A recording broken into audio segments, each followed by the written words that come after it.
ఇప్పుడు మోసం చేసి ఎక్కువ కాలం ఎవరిని మనం పెత్తనం చెలాయించలేమని అనుకుంటాం కదా!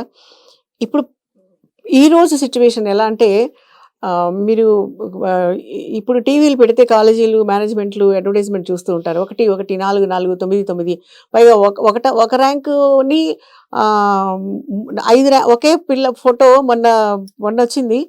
ఒకళ్ళు పాయింట్ ఔట్ చేశారు. ఒకే అబ్బాయి ఫోటోని 4 ర్యాంకులకేసేసుకున్నారు వాళ్ళు. ఒక కాలేజీ వాళ్ళు. మనం పేర్లు చెప్పుకోవద్దులెండి ఎందుకొచ్చిన గొడవ. అలాగే ర్యాంకు ఒకే పిల్లాడి ఫోటో 4 మేనేజ్‌మెంట్‌లు కూడా వేసుకున్న సందర్భాలు చాలా వచ్చాయి. దాన్ని విపరీతంగా ట్రోల్స్ చేశారు నెటిజన్స్. కానీ అస్సలు నిమ్మకు నీరెత్తినట్లుగా మన రంగు మనమే వేసుకుందాం అన్నట్టుగా ఉన్నాయి మేనేజ్‌మెంట్ సిట్యుయేషన్స్ ఈ రోజున. ఇప్పుడు రిజల్ట్స్ వస్తున్నాయి.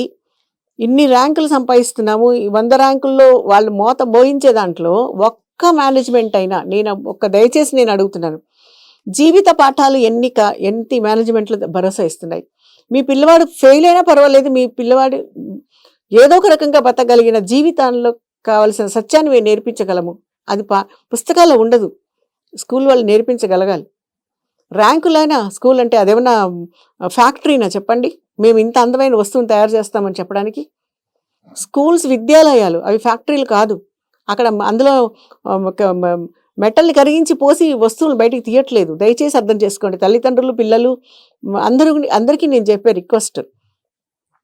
ఇప్పుడు ప్రపంచంలో అస్సలు మార్కులే రాని వాళ్ళు, ఏదో అరకొరగా చదువుకునే వాళ్ళు కూడా బ్రహ్మాండంగా బతుకుతున్నారు. కారణం వాళ్ళకి జీవితం గురించి అర్థం చేసుకున్నారు. వాళ్ళ జీవిత పాఠాన్ని కరెక్ట్‌గా చదవగలిగారు. అమెరికా ప్రెసిడెంట్ వాళ్ళ స్కూల్ టీచర్‌కి ఒక ఉత్తరం రాశారట.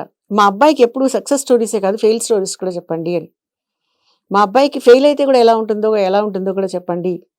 ఫెయిల్ అయిన వాళ్ళ పరిస్థితి ఏంటి చెప్పండి. ఎప్పుడు గెలవడం కాదు. ఒక్కసారి ఓడిపోవటం కూడా తెలియాలి జనాలకి.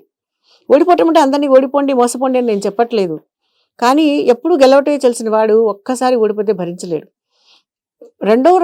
రెండో ర్యాంక్ వచ్చిందని బాధపడిపోయి ఆత్మహత్యలు చేసుకున్న సంఘటనలు మనం చాలా చూసాం.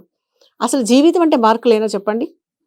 ఇది ఒక రకంగా ఒక వర్గం చేసే మోసం అయితే ఇంకో వర్గం పోయే మోసం అయింది కదా. ఒక్క విషయం దయచేసి చెప్తున్నాను, మళ్ళీ రిజల్ట్స్ వచ్చే టైము.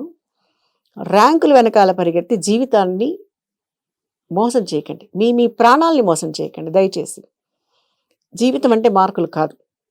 అలాగే ప్రతి కాలేజీ వాళ్ళకి, మేనేజ్మెంట్కి, యాజమాన్యానికి నేను చెప్తున్నది ఏంటంటే, ఒక భరోసా పేరెంట్స్కి మీరు ఇవ్వగలగండి. అందరికీ ర్యాంకులు రావు. అందరికీ వస్తే అవి ర్యాంకులే కాదు అసలు కదా. దయచేసి చెప్పండి. జీవిత సత్యం ఇదే. పడినా దులిపి లేచి పరిగెత్తగలిగే స్తోమత మేం పిల్లలకి భరోసా ఇవ్వగలం అని ఒక టీచర్కి, ఒక స్కూల్ మాత్రమే, ఒక టీచర్లు మాత్రమే ఇవ్వగలిగినటువంటి ఒక సందేశం అది. దయచేసి ఈ విషయాన్ని జాగ్రత్తగా గుర్తుపెట్టుకోండి. వాళ్ళని మార్కులతోటి మభ్యపెట్టి వాళ్ళ జీవితాన్ని వాళ్ళ ప్రాణాలని వాళ్ళు మోసం చేసుకోకుండా దయచేసి బతుకు తెరువు అన్నది మార్కులు వచ్చినా ఉంటుంది, రాకపోయినా ఉంటుంది.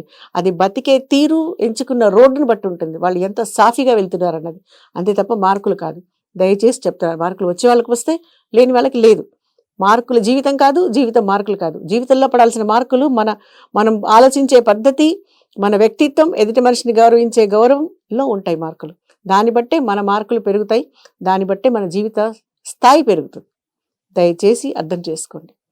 నమస్కారం.